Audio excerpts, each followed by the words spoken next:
Judge Sarah Bennett stepped into her sunlit kitchen at 7:15 a.m., her charcoal gray blazer freshly pressed, and her reading glasses perched atop her head.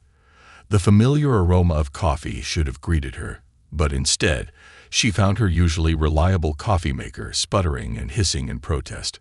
Perfect timing for a mechanical rebellion, she thought, especially on a Monday morning when her docket was already overflowing.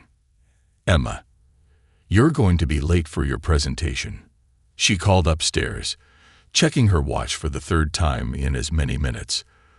The sound of frantic footsteps and drawers slamming echoed through the two-story colonial home. "Mom, I can't find it." Emma's voice cracked with panic as she thundered down the stairs, her long brown hair still wrapped in a towel. "The locket. Grandma's locket. I had it on my dresser last night, I swear." Sarah's heart skipped a beat. That locket wasn't just any piece of jewelry. It was a Bennett family heirloom, passed down through 4 generations. The intricate Celtic knot pattern had been handcrafted in Dublin over a century ago, its silver surface telling stories of love, loss, and legacy. "Breathe, sweetheart," Sarah said, though her own pulse quickened. She remembered all too well the weight of that locket, how it had felt in her palm 19 years ago, when she'd made the hardest decision of her life. But that was a memory she kept locked away, as securely as the wooden box hidden in her office safe. They found the locket tucked behind Emma's jewelry box, its delicate chain tangled with a pair of earrings. Sarah's hands moved with practiced grace as she fastened it around her daughter's neck. For a moment, she caught her reflection in the hallway mirror. At 45, her dark hair showed the first traces of silver, and fine lines marked the corners of her eyes. Eyes that had seen thousands of cases, rendered countless judgments, but had never fully reconciled with her own past. Her phone buzzed. A text from her clerk. "Emergency case reassignment. Details waiting on your desk. Mom." Emma's voice pulled her back to the present. "You okay? You went somewhere else for a minute there." Sarah forced a smile. "Just thinking about my schedule." She smoothed Emma's hair, now freed from the towel. "Your presentation on civil rights will be amazing. You know this material inside and out. But Ms. Rodriguez is such a tough grader, and this is worth 30% of our final grade and you're going to be brilliant," Sarah interrupted, pressing a travel mug of hastily brewed coffee into her daughter's hands. "That's my ruling, and I don't often get overturned on appeal." Emma managed a shaky laugh, adjusting the locket so it hung perfectly centered. The morning sun caught the silver, sending a flash of light across the wall.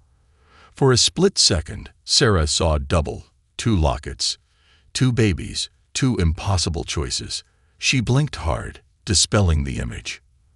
The doorbell rang, making them both jump. Through the frosted glass, Sarah could see Jessica Chen's outline, Emma's best friend and the reliable carpool savior. As Emma grabbed her backpack and presentation notes, Sarah caught her arm. "Hey," she said softly, "remember what Grandma always said about that locket?" Emma's fingers touched the silver pendant, that it has a way of bringing lost things back home. "Exactly."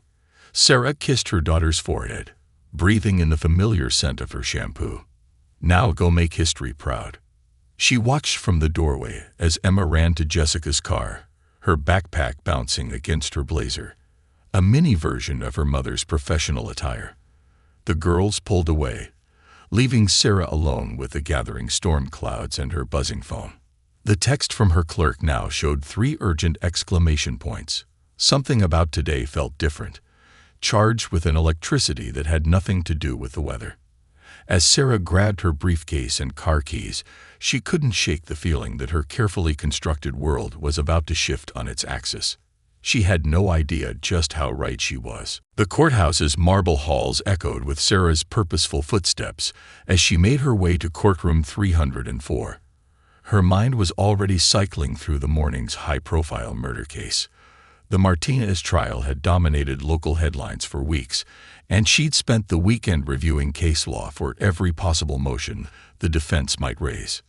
Judge Bennett, her clerk, Michael Torres rushed toward her, his tie slightly askew and case files clutched to his chest. "You've got to see this." The urgency in his voice made her stop mid-stride. In her chambers, Michael handed her the notification. Lucas Martinez had accepted a last-minute plea deal. The DA's office had worked through the night to negotiate terms, sparing the victim's family a lengthy trial. Sarah sank into her leather chair, a mix of relief and frustration washing over her. 3 weeks of preparation, now irrelevant. "There's more," Michael said, sliding another file across her desk. "They need someone to handle an emergency docket reassignment. Judge Patel called in sick, and there's a time-sensitive case that can't wait." Sarah flipped open the new file, expecting another serious felony. Instead, she found herself looking at a shoplifting charge. "This is the emergency?"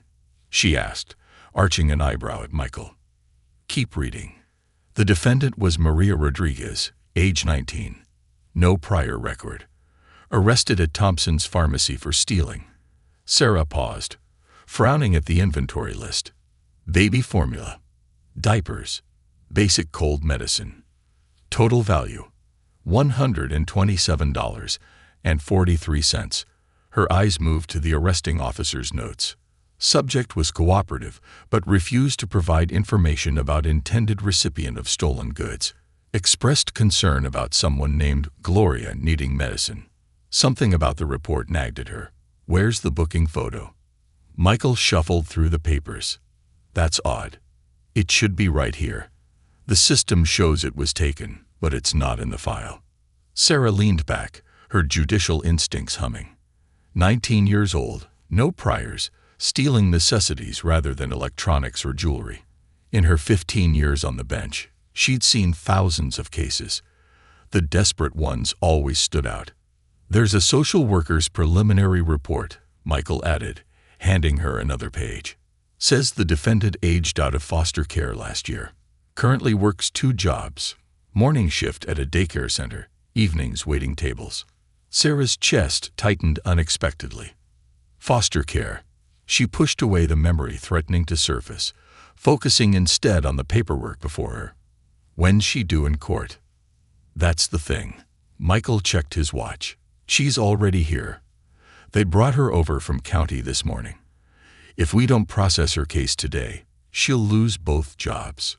Her daycare position requires a clean record check, and they're running it tomorrow.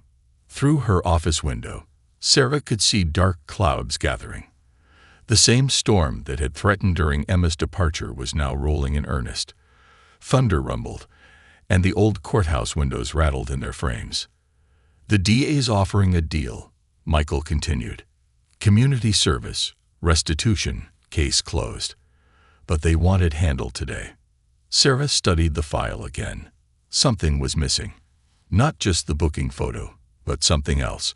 She couldn't shake the feeling that this seemingly simple case held more than met the eye. "Fine," she said finally, standing and straightening her robe. "Let's get this done. But I want to talk to her first. No deals until I understand what's really going on here." As they walked to the courtroom, Sarah's phone buzzed with a text from Emma. "Nailed the presentation. Locket brought me luck." Sarah smiled, her hand instinctively moving to her neck before remembering she wasn't wearing her own locket. She hadn't worn one since that day of the hospital. The day she'd wrapped 2 identical silver chains around 2 identical tiny necks. "Judge?" Michael's voice pulled her back. "They're ready for you." Sarah squared her shoulders, pushing open the heavy wooden doors to courtroom 304. The usual morning crowd had thinned. No press today, no anxious family members filling the gallery. Just a handful of attorneys, the bailiff, and somewhere in the holding area, a teenage girl whose simple shoplifting case was about to unleash 19 years of carefully buried secrets. "All rise," the bailiff called out. The Honorable Judge Sarah Bennett presiding. The storm outside grew stronger, but inside the courtroom, an even bigger tempest was brewing. Sarah settled into her chair, the familiar creak of leather grounding her as she arranged the case files before her. The fluorescent lights hummed overhead, casting harsh shadows across the worn courtroom furniture. Outside, the storm had reached its full fury, rain lashing against the tall windows like nature itself demanded attention. "Bring in the defendant," she instructed, her voice carrying the weight of authority she perfected over 15 years on the bench. The holding room door opened with a metallic clang. 2 guards escorted Maria Rodriguez into the courtroom. The orange jumpsuit hung loose on her slight frame, making her appear even younger than 19. Sarah began her standard procedure of reviewing the charges, but her practiced words faltered as the defendant lifted her head. Time seemed to slow, the courtroom's ambient noise fading to a distant hum. There, against the harsh orange fabric, hung a silver locket. Its Celtic knot pattern caught the light, sending a familiar gleam across the space between them. Sarah's hands, usually steady as steel, began to tremble. "Your Honor." The public defender's voice seemed to come from miles away. "Are you all right?" Sarah couldn't tear her eyes from the necklace. Every intricate curve, every delicate twist in the metal. She knew them all by heart. How many times had she traced that pattern in the dark hours of the night, remembering the weight of 2 baby girls in her arms? "The defendant is wearing jewelry," she managed, her judicial mask slipping slightly. "That's against protocol. It should have been removed during booking." The guard stepped forward. "She refused, Your Honor. Said she hasn't taken it off since she was a baby. We checked. It's not valuable, just silver. Given her cooperation otherwise, we let her keep it." Maria's hand moved protectively to the locket, and for the first time, their eyes met. Sarah felt the air leave her lungs. The girl's eyes were a striking shade of green, the same unusual color that stared back at her every morning in the mirror, the same color that had just wished her luck before Emma's presentation. "Ms. Rodriguez," Sarah heard herself say, her voice barely above a whisper, "where did you get that necklace?" The public defender stepped forward. "Your Honor, I fail to see how this is relevant to the charges at hand." But Maria was already speaking, her voice soft but clear. "It's the only thing I have from my birth mother. The foster care records say I was wearing it when they found me at the hospital." Her fingers curled around the silver pendant. "They say I had a fever, almost 103 degrees. The nurses wanted to take it off, but apparently I screamed so much they gave up. I haven't taken it off since." Thunder cracked outside, making everyone jump. Sarah gripped the edge of her desk, her knuckles white. The fever. She remembered that night with devastating clarity. One of the twins running a dangerous temperature, the other perfectly healthy. The hospital staff separating them for observation. And then the news that changed everything. A rare heart condition detected in the healthier baby, requiring immediate surgery the young law student couldn't possibly afford. "Your Honor." Michael's concerned voice cut through her memories. "Do you need a recess?" Sarah stared at the file before her, the words swimming on the page. Maria Rodriguez, born at St. Mary's Hospital, the same hospital where, 19 years ago, a desperate single mother had made an impossible choice, giving up her twins for adoption, believing the agency's promises to keep them together, to place them with a family who could afford the mounting medical bills. The same hospital where she had fastened 2 identical Celtic knot lockets around her daughters' necks, praying the ancient symbol would somehow keep them connected until she could find them again. "Court is in recess," Sarah announced abruptly, rising so quickly her chair rolled backward. "Clear the courtroom. Mr. Torres, my chambers. Now." As she swept past the defendant's table, Maria looked up again, confusion evident in those familiar green eyes. The locket gleamed against her jumpsuit, its pattern identical to the one Emma had worn that morning, the one Sarah had spent 19 years trying to forget.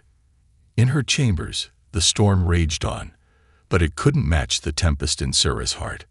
She had found her other daughter, but not in any way she could have ever imagined. Not like this.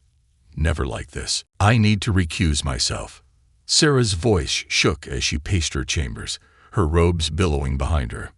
Michael stood by her desk, still clutching the case file, his expression a mix of concern and confusion. "Judge Bennett, with all due respect, it's a simple shoplifting case. What's going on?" Sarah stopped at her office window, watching raindrops race down the glass. Her reflection stared back, and for a moment, she saw Maria's face superimposed over her own. The same high cheekbones, the same green eyes. How had she not seen it immediately? "I need you to pull some files for me," she said, turning to face her clerk. "St. Mary's Hospital, births from December 2004, and contact Judge Reynolds.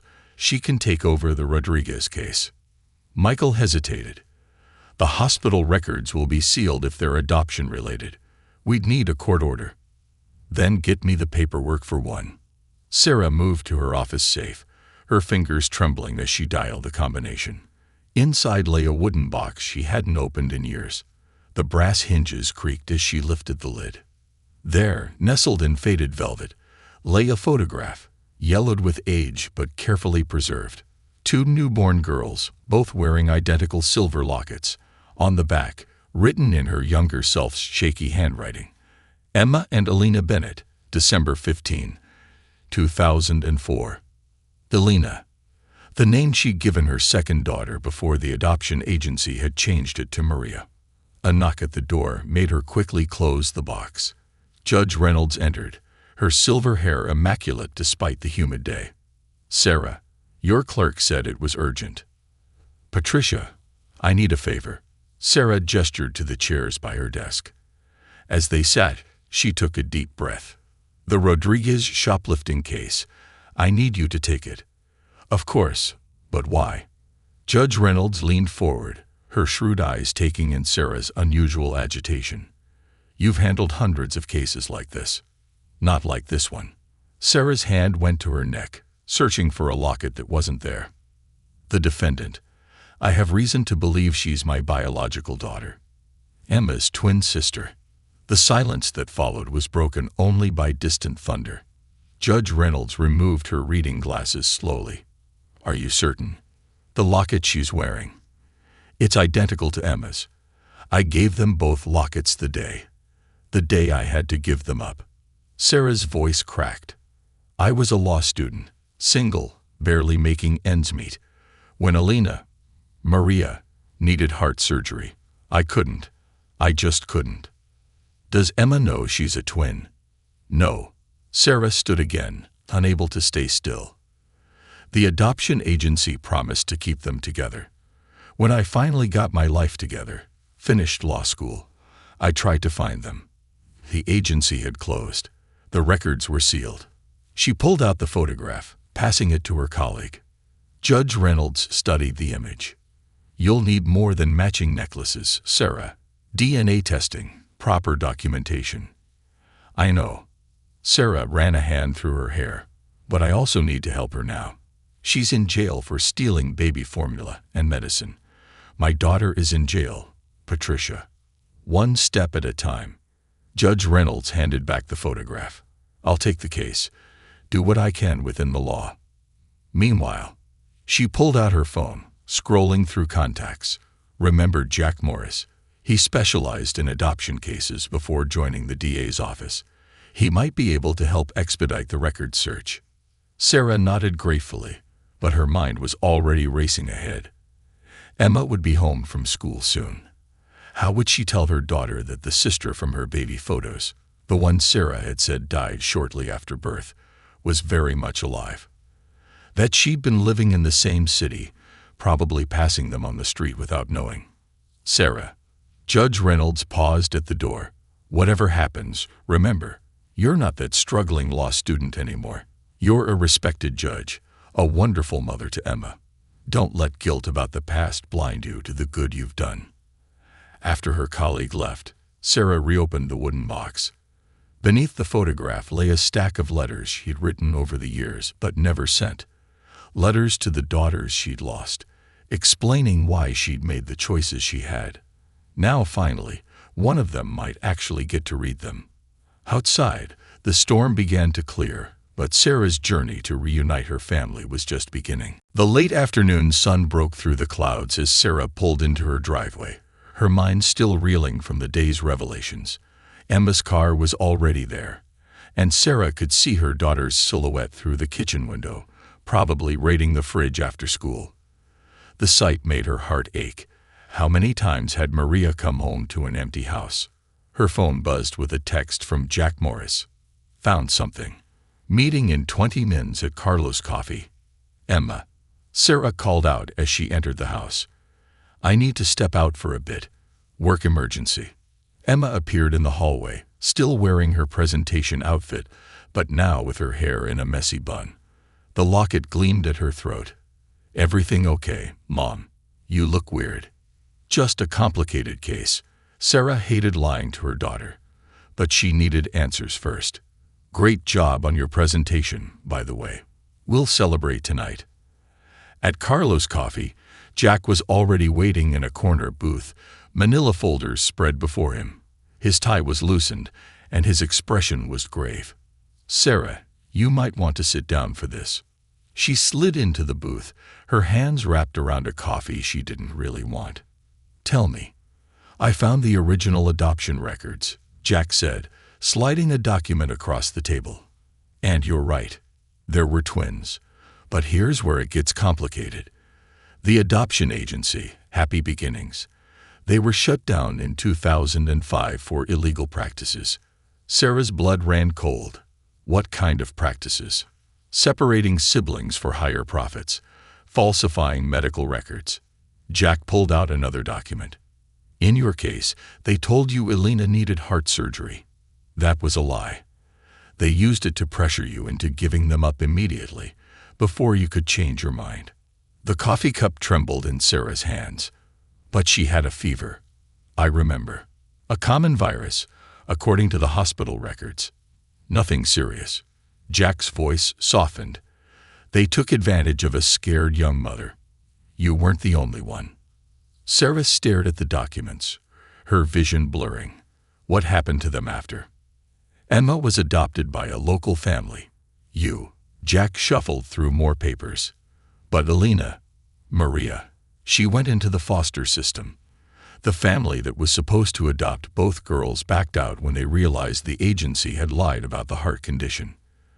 By then, Emma's adoption was already finalized. The injustice of it hit Sarah like a physical blow. While she'd been building her career, rising through the legal ranks, one of her daughters had been bouncing between foster homes. While Emma had been taking piano lessons and going to summer camp, Maria had been. Where? With whom?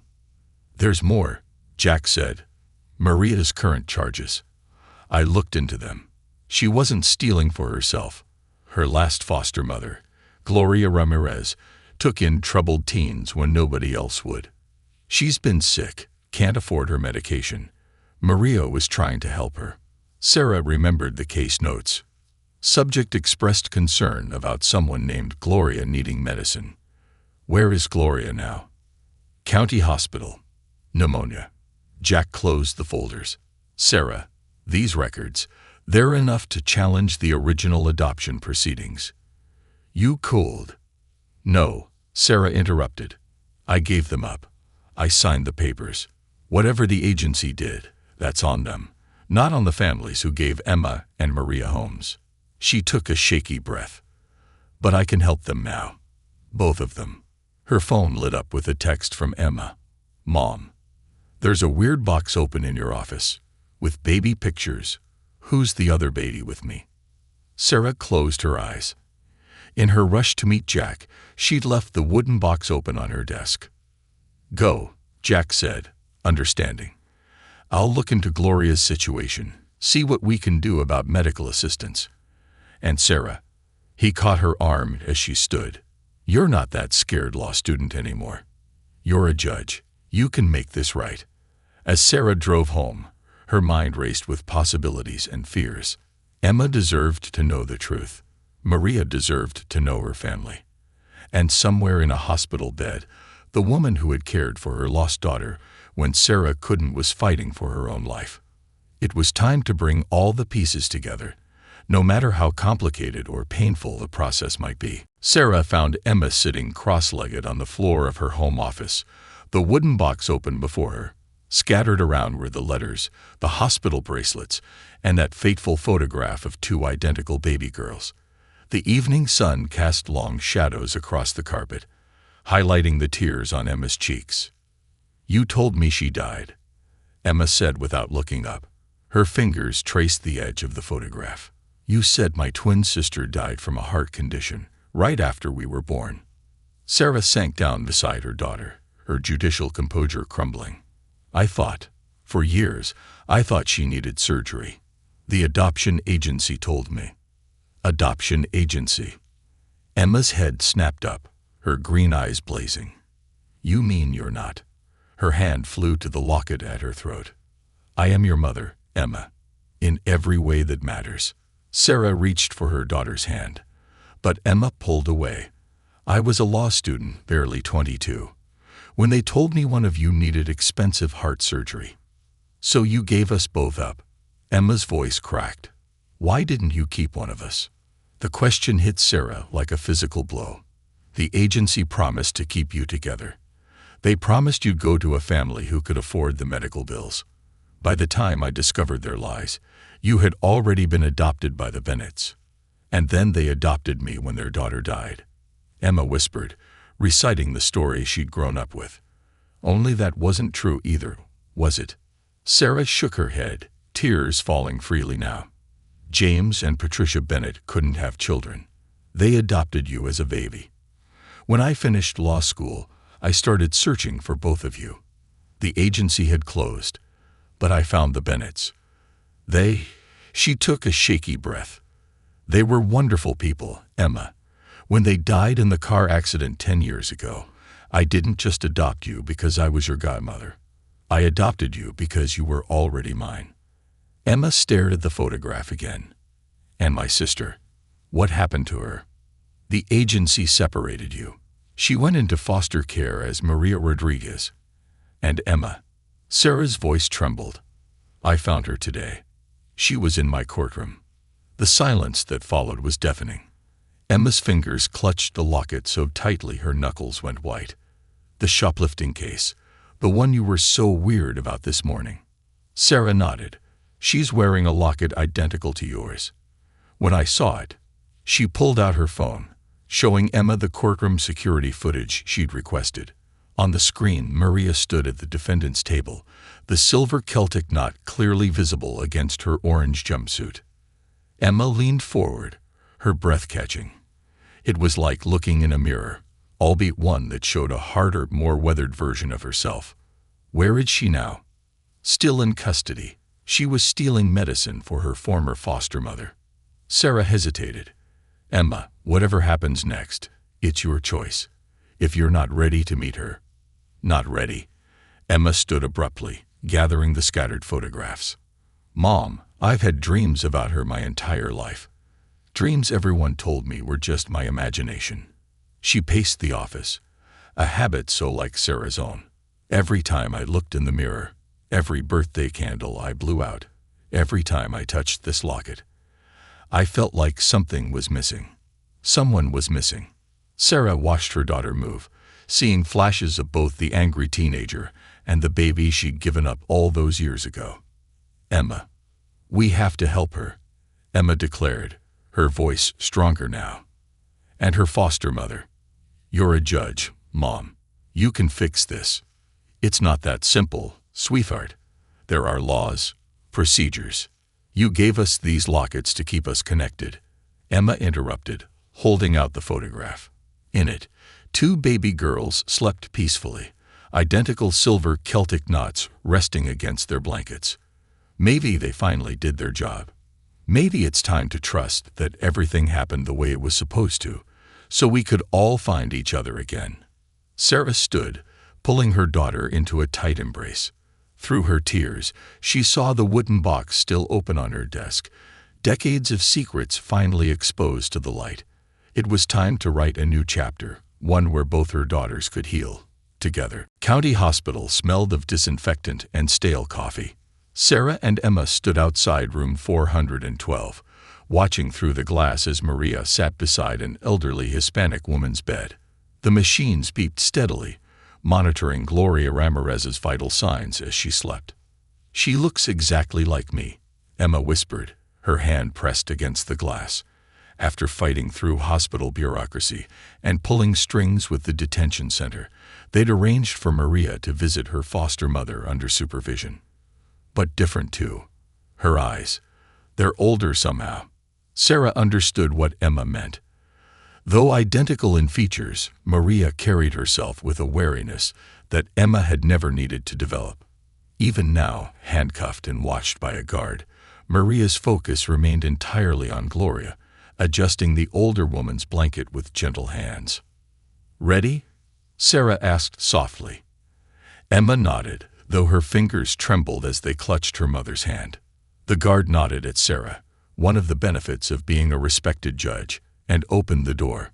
Maria looked up at their entrance, her eyes widening as they landed on Emma. The sisters stared at each other, mirror images separated by 19 years of drastically different lives. "I knew it." Gloria's weak voice broke the silence. The older woman had awakened, her dark eyes taking in the scene. "When they showed me your baby pictures, Maria, I knew there was another one. The locket. There's always been something special about that locket." Maria's hand flew to her necklace, then to her mouth as she noticed Emma wearing its twin. "How?" Sarah stepped forward, her judicial composure warring with maternal instinct. "Maria, my name is Sarah Bennett. 19 years ago, I was a law student who made an impossible choice." Her voice caught. "I'm your birth mother. And this is Emma, your twin sister." The machine's steady beeping filled the heavy silence that followed. Maria's eyes darted between them, her expression cycling through shock, disbelief, and something like anger. "You're the judge," she finally said, her voice barely above a whisper. From the courtroom. "Yes." Sarah moved closer, slowly, as if approaching a frightened animal. "When I saw your locket, I knew. I gave you both identical necklaces the day I had to let you go." "Let us go." Maria's voice sharpened. "You mean the day you gave us up?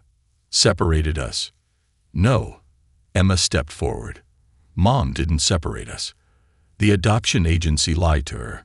They told her you needed heart surgery, that keeping us together." "Heart surgery?" Gloria interrupted, struggling to sit up.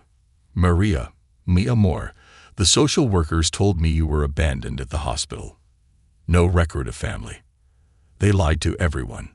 Sarah explained, pulling out the documents Jack had found. "The agency was shut down for illegal practices. They separated twins for profit. I thought you were both adopted by the same family." Maria's hands shook as she read the papers. Tears splashed onto the pages as understanding dawned. "All these years, I thought nobody wanted me. That my family just threw me away. I wanted you." Sarah's voice broke. "Both of you. Every day for 19 years, I wanted you." Emma moved then, crossing the room to her sister's side. Without a word, she reached for Maria's locket, holding it next to her own. The Celtic knots caught the fluorescent light, two halves of the same whole. "I used to dream about you," Emma whispered. "Mom thought they were just dreams, but I knew. Somehow, I knew." Maria looked up at her twin, years of pain and longing reflecting in eyes identical to Emma's. Then, slowly, she stood.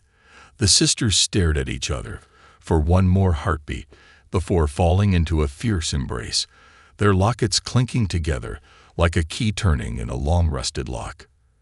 Gloria watched with tears in her eyes, reaching for Sarah's hand. "She's been searching her whole life," the older woman said softly.